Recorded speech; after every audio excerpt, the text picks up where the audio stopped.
I'm going to make a 180 in my life in 180 days. A few months ago, I had a little bit of a breakdown because I was thinking about the fact that I turned 30 next year and I wasn't really satisfied with where I'm at in life. The biggest part of my frustration was not that I didn't know what I wanted to do and that I didn't know how to get there, but that I knew what I wanted to do, I knew how to get there, and that I just wasn't doing it. This specific breakdown came after a night of eating Raising Cane's yet again and being frustrated that the scale still hadn't gone down. I've been talking about wanting to lose weight for years, and I was working out more and I was eating a lot cleaner, but I wasn't actually doing everything that I needed to do to actually shred the pounds. I felt like I was living in a loop. I would wake up, I would start the day off good, doing what I was supposed to do, and then by the end of the day, I would relapse and no progress was being made. I got fed up with my shit and I decided to actually make a change. That's when I essentially started a soft version of this whole 180, but today's video is about a full structured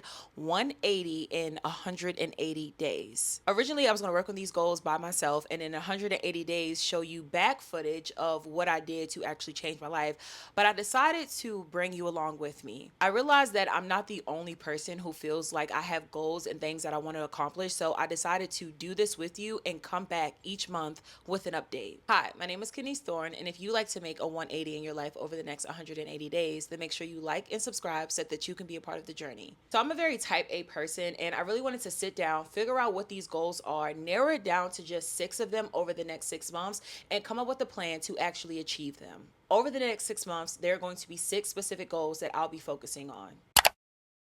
My first goal is to be at a level B1 in French. My second goal is to have my dream body. My third goal is to read 25 books. My fourth goal is to relaunch my clothing line. My fifth goal is to have clear skin. And my sixth goal is for abundance to be my dominant vibration. So the thing that a lot of us do when we set these goals for ourselves is we try to go from doing absolutely nothing to doing a whole lot overnight, and then we're surprised and disappointed with ourselves when we're not able to do that. An example would be someone who doesn't work out at all and you want to start living a more active lifestyle. So you go from not working out at all to telling yourself that you're going to wake up 5 a.m. every day, 6 days a week, and go to the gym for 2 hours. Could you do it? Technically, yes. Are you more likely to? Probably not. It's good to set goals that push us outside of our comfort zone, but we have to kind of take that big goal and then break it down into chunks and essentially work our way up. So maybe you want to get in 10,000 steps every day.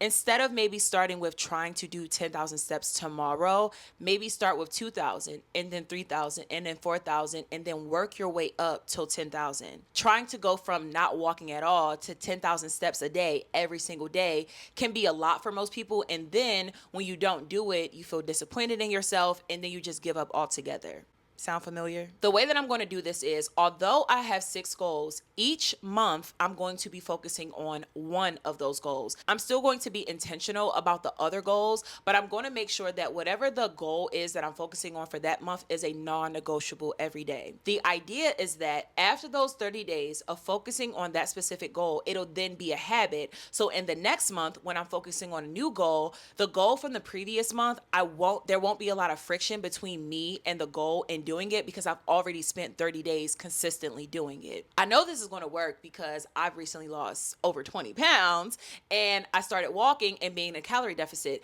Now I don't have to think about it. Now walking, I went from not walking at all to struggling to get in 10,000 steps a day to doing more like 20,000 steps on most days. When I first started walking in April, I was maybe doing like 3 or 4 miles a day. Now I don't do any less than 6 miles, and a lot of days I'm doing like 8 or 9 miles every day. And realistically, I could do more. I just don't have the time to. Last year, when I started meditating, at first it was a struggle to wake up and meditate every single day. I was bored. A lot of those days I didn't want to do it, but I stayed consistent.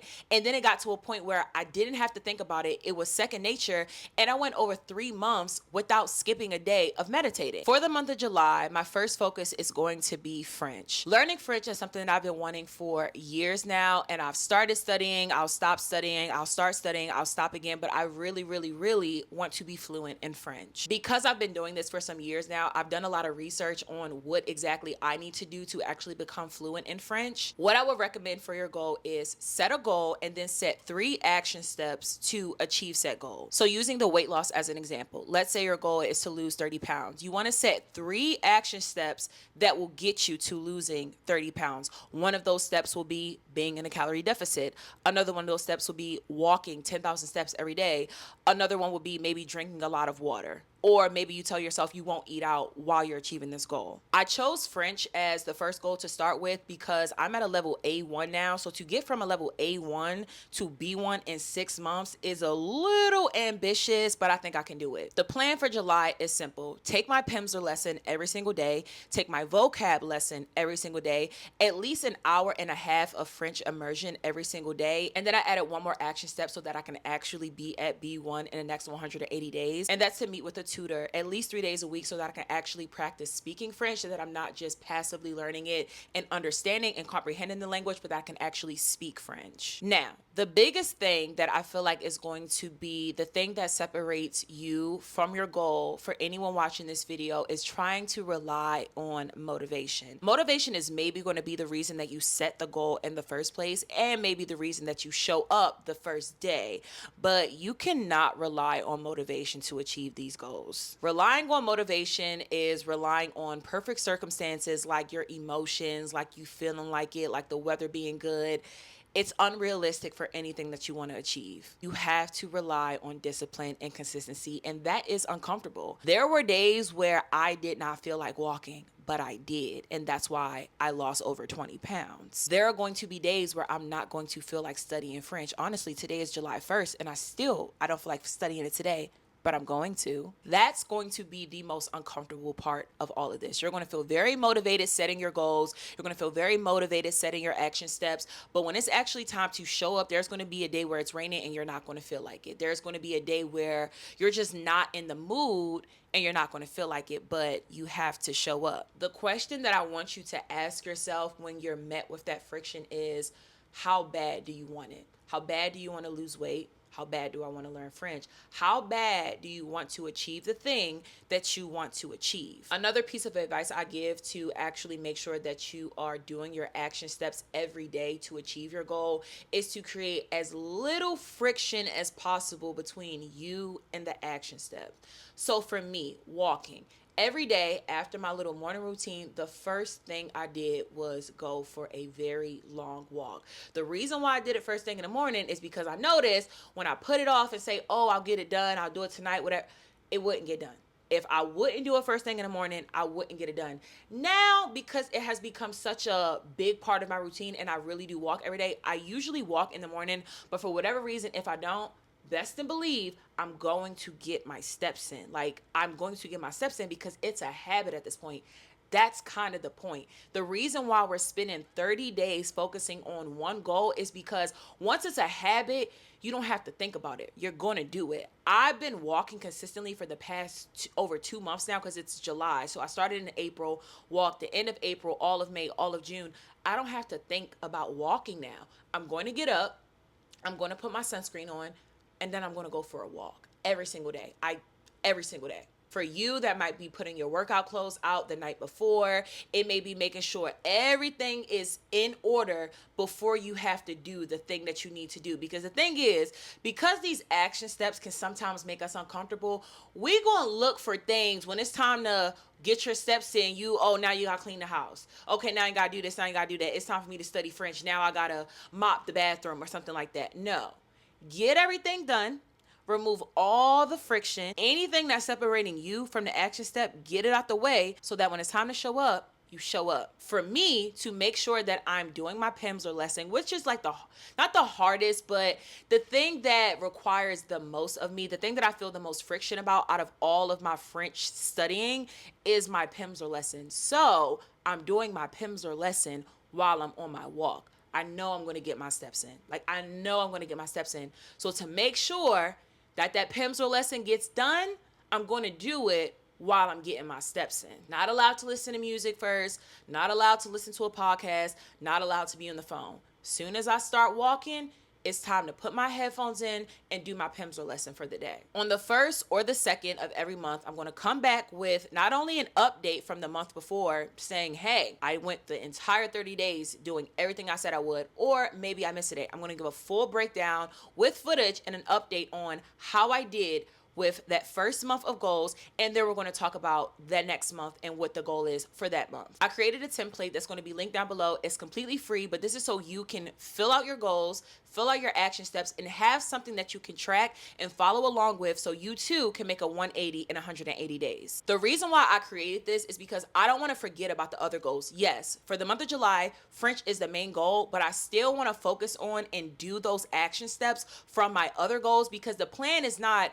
okay, be at B1 in a month, the next goal in a month. No, 6 months for all of these goals. All of these goals are going to take a little bit of time to actually build up. So I can't, or we can't, neglect all of these other goals and only do one goal each month. Each month has its own focus, but you're still supposed to be intentional about these other goals. The template is so that you have this main thing that you're focusing on. This is the non-negotiable. If I don't do nothing else today, I have to do the action steps for French. These other things, yeah, they need to get done too. But the first things first is, what is the goal of this month? What is the focus of this month?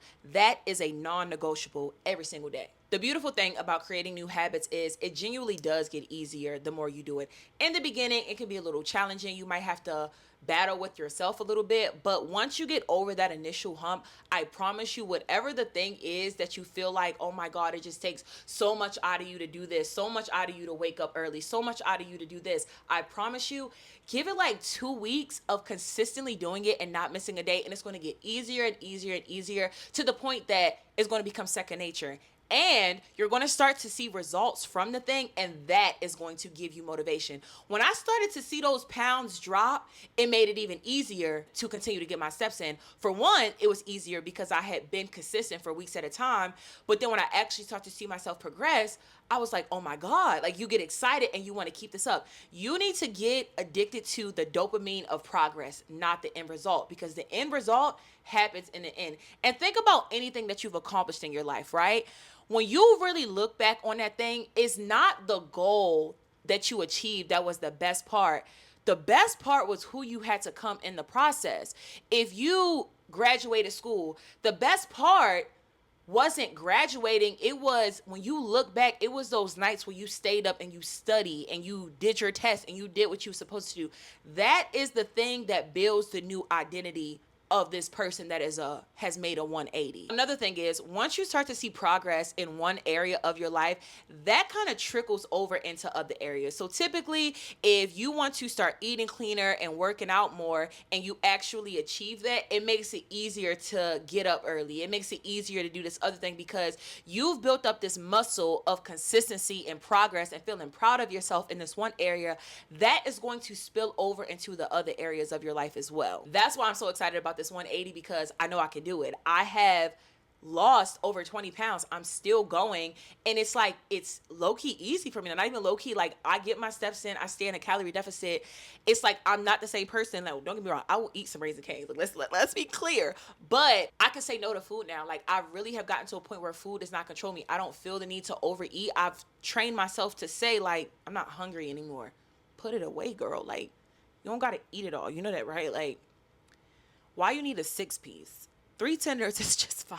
Why do you need an extra piece of bread? Like, bro, it's not that deep. Like, I've really changed the relationship that I have with food. And it's still a work in progress. Of course, I'm not perfect, but I do feel very different about myself. I feel very different about my relationship with food. I'm getting my steps in. I enjoy getting my steps in. Like, it's a whole thing. I am really excited that I decided to do this in real time on camera and not just do all this behind the scenes and come back in 180 days, because I want to hear what your goals are. Comment down below. Tell me what the things is that you want to change in your life. Let me know what your challenges are. Another thing is, I already created a group chat for my weight loss journey on Instagram. I'm about to create another one for the 180 days. So if you don't already, follow me on Instagram, because this group chat is going to be a space to not hold people accountable, because I don't really like that. For me, I rely on personal accountability and personal motivation, but it is a safe space to connect with other people that are in the same season that you are. I created this weight loss group chat on Instagram because some days I would struggle and I would be a little bit disappointed in myself. And then the days when I didn't struggle and I was excited, I wanted to tell somebody about it. So now I have this whole community on Instagram of other women who are also on a weight loss journey. And they're like, hey girl, today I got my steps in. And when you may feel like you're not going to do what you're supposed to do today, and then you log into the group chat and you see other people doing what they were supposed to do, it makes you be like, all right, let me get up. There's been times in a group chat where somebody will come and be like, I wasn't about to work out today, but then I came into this group chat and I saw that y'all on it, so let me get on it too. So I'm going to create a 180 group chat on Instagram so that whatever your goals are, whatever the thing is that you're focusing on each month, you can come in, we can talk, we can engage. It's going to be great. I'm going to leave the specific link to the group chat down below, because when I create like a channel on Instagram, I'm the only person that's able to type in there, and I want you to be able to say something too. And the only way for you to actually engage in the conversation as well is for it to be a group chat. And that's not something that you can like publicly see on my platform. So there's going to be an actual link down below with the link to the Instagram group chat. If you made it to the end, make sure you subscribe. And again, comment down below and let me know, what are some things that you want to work on in your life in 180 days. What do you want your life to look like? What do you want to be different about yourself? I am really excited about this. I love self-improvement. I would love to hear what your goals are. I really hope that you enjoyed this video. I am very excited, and I will see you in 30 days so we can talk about my journey studying French and talk about the goal and the action steps for August. Have a good day.